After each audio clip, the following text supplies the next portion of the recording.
Assalamualaikum warahmatullahi wabarakatuh. Kami mahasiswa dari Universitas UIN Syarif Hidayatullah Jakarta jurusan Kesehatan Masyarakat tahun 2019. Pada kesempatan kali ini, kami akan melakukan praktikum yang berjudul Identifikasi dan Pengendalian Lalat untuk memenuhi ujian tengah semester praktikum pengendalian vektor dan reservoir penyakit semester 5 yang diampu oleh Ibu Iza Hananing Tias. Anggota dari kelompok 2 yang pertama yaitu Gita Depri Febriani dengan NIM akhir 05, kedua ada Rizky Rahmawati dengan NIM akhir 23, ketiga ada Dwi Aulia Putri dengan NIM akhir 33, keempat ada Muhammad Azhar Ali Wibowo dengan NIM akhir 46, kelima ada Atika Putri Riyadini dengan NIM akhir 83, dan yang terakhir ada Septiani Putri Rahayu dengan NIM akhir 84. Tujuan dilakukannya praktikum ini yaitu agar setiap mahasiswa mampu mengidentifikasi, mengklasifikasikan, dan mengendalikan lalat yang ada di lingkungan sekitarnya. Baik, selanjutnya ada identifikasi lalat. Lalat merupakan jenis serangga berordo Diptera. Lalat berordo Diptera yang banyak ditemukan di Indonesia yaitu subordo Cyclorapa yang memiliki ciri antena aristaform, memiliki 3 segmen dan terdapat arista dengan palpus 1 segmen.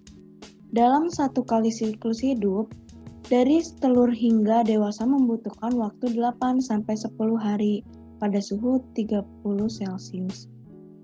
Hal ini perlu diperhatikan untuk daerah tropis karena lalat berkembang biak secara cepat dan Indonesia merupakan negara dengan iklim tropis yang sangat mendukung bagi perkembangan lalat. Keberadaan lalat merupakan masalah kesehatan masyarakat yang penting. Lalat termasuk vektor mekanis karena lalat dapat menyebarkan bakteri yang menempel pada kaki, bulu, sayap, dan badan yang disebarkan saat lalat hinggap. Lalat yang terkontaminasi bakteri dapat menyebarkan bakteri ke makanan yang dihinggapinya.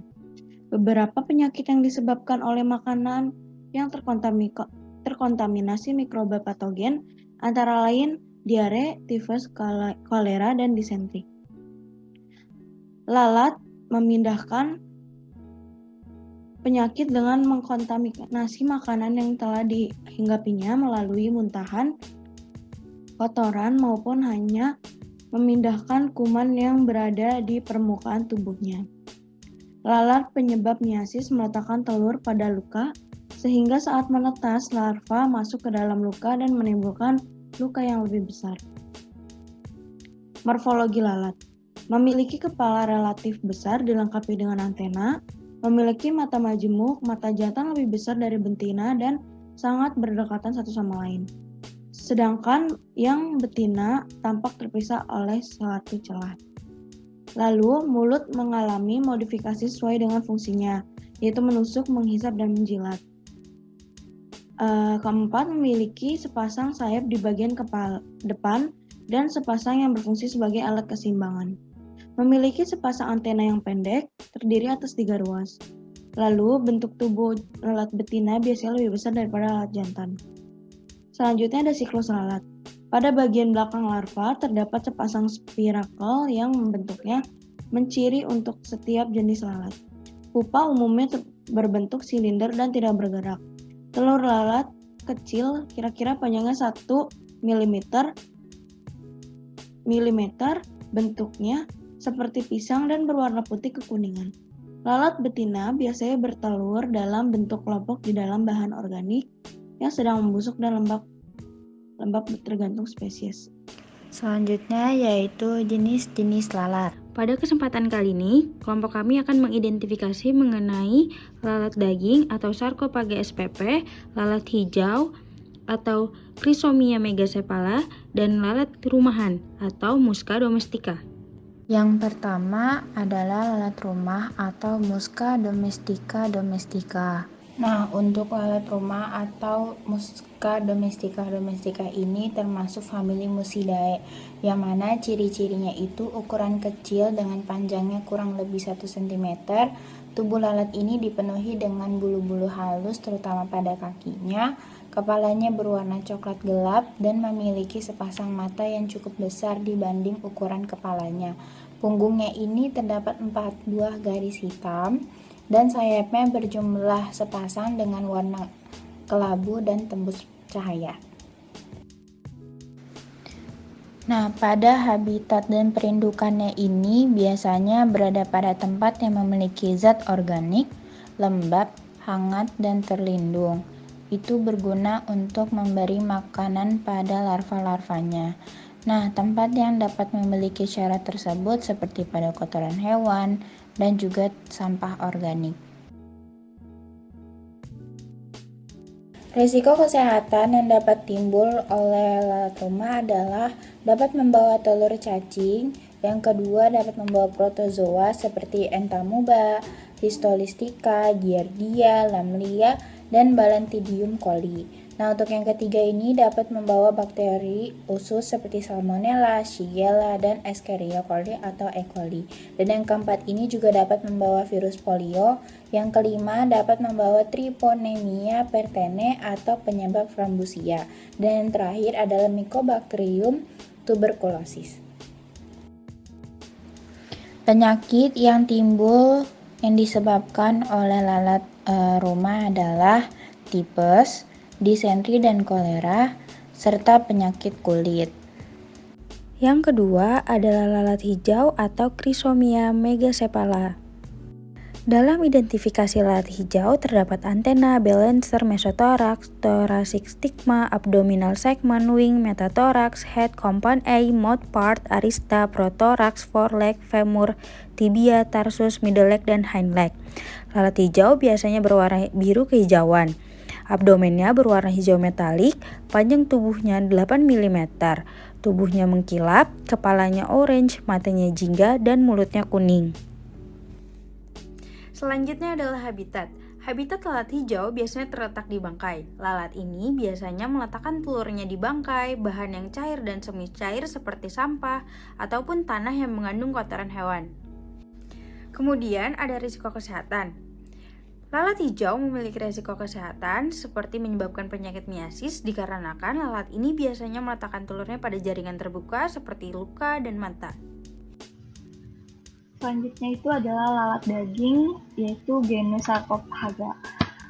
Lalat daging ini berwarna abu-abu tua dengan ukuran sedang hingga dengan besar, panjangnya itu sekitar 6 sampai dengan 14 mm. Mempunyai 3 garis gelap pada bagian punggung dan perutnya mempunyai corak seperti papan catur seperti pada gambar di atas ini.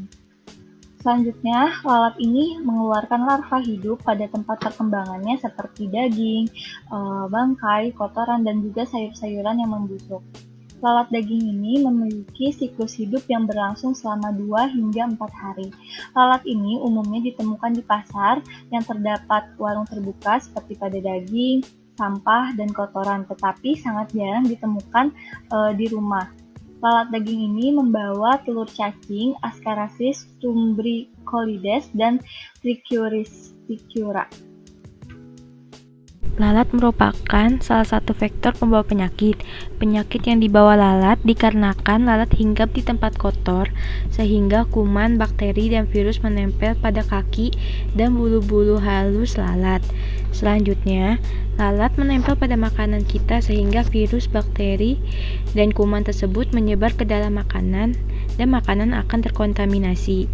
Biasanya, lalat rumah membawa 351 bakteri dalam sehari.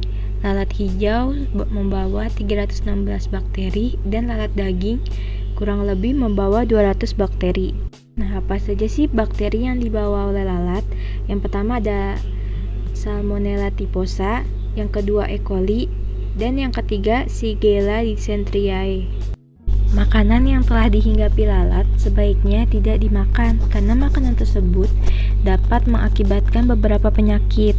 Nah, biasanya lalat rumah dan lalat hijau dapat menyebabkan penyakit diare, tipus, disenteri, kolera, kerusakan hati, dan kecacingan. Sedangkan untuk lalat daging dapat menyebabkan penyakit Basil kusta dan pseudomiasis. Baik, selanjutnya ada cara pengendalian lalat. Pengendalian lalat dilakukan melalui berbagai cara, diantaranya yang pertama dengan menggunakan perangkap yang berisi umpan organik berbahan protein, yeast, dan insektisida alami, misalnya seperti minyak esensial monoterpen dari ekstrak tanaman conifer resins, yaitu sejenis tanaman pinus. Insektisida alami dianggap mampu setidaknya mengendalikan melonjaknya populasi lalat pada suatu musim tertentu yang menjadi puncak pertumbuhan populasi lalat di suatu wilayah dibandingkan dengan menggunakan insektisida kimia, karena selain masalah resistensi, insektisida kimia dapat menyebabkan bahaya kesehatan terhadap manusia serta hewan-hewan yang seharusnya bukan menjadi sasaran dari bahan kimia ini. Selanjutnya yang kedua, melakukan perbaikan sanitasi lingkungan dan perbaikan pola perilaku hidup bersih. Dengan adanya upaya perbaikan sanitasi lingkungan dan perbaikan pola perilaku hidup bersih dapat menurunkan populasi lalat secara signifikan dan juga mengurangi tempat-tempat ideal bagi perkembangbiakan lalat. Kemudian yang ketiga, melakukan upaya pengelolaan sampah secara rutin. Upaya pengelolaan sampah secara rutin bertujuan dalam mengurangi jumlah makanan dan tempat bertelur bagi lalat, sehingga populasi lalat dapat diturunkan. Selanjutnya yang keempat, menyediakan predator alami lalat di alam, misalnya Carcinops pumilio dan tungau dari famili Macrocelidae. Dengan adanya predator alami ini dapat menjadi suatu cara yang cukup ramah lingkungan dalam mengendalikan populasi lalat. Selanjutnya yang kelima, terdapat perbaikan infrastruktur yang mendukung seperti pembuatan drainase yang baik dan tempat sampah yang memadai dan tertutup pada tempat-tempat umum. Adanya perbaikan infrastruktur di tempat-tempat umum bertujuan untuk mengurangi kelembaban dan mencegah lalat untuk berkembang biak di area tersebut. Kemudian yang terakhir, menggunakan perangkap atau umpan yang dapat dibuat dengan sederhana dan memanfaatkan bahan yang ada di sekitar kita. Misalnya dengan menggunakan botol plastik yang dipotong bagian atasnya dan dipasangkan kembali secara terbalik, dan selanjutnya diberikan umpan di dalamnya dan dipasang pada daerah yang banyak lalatnya. Sekian presentasi dari kelompok kami, kurang lebihnya mohon maaf. Wassalamualaikum warahmatullahi wabarakatuh.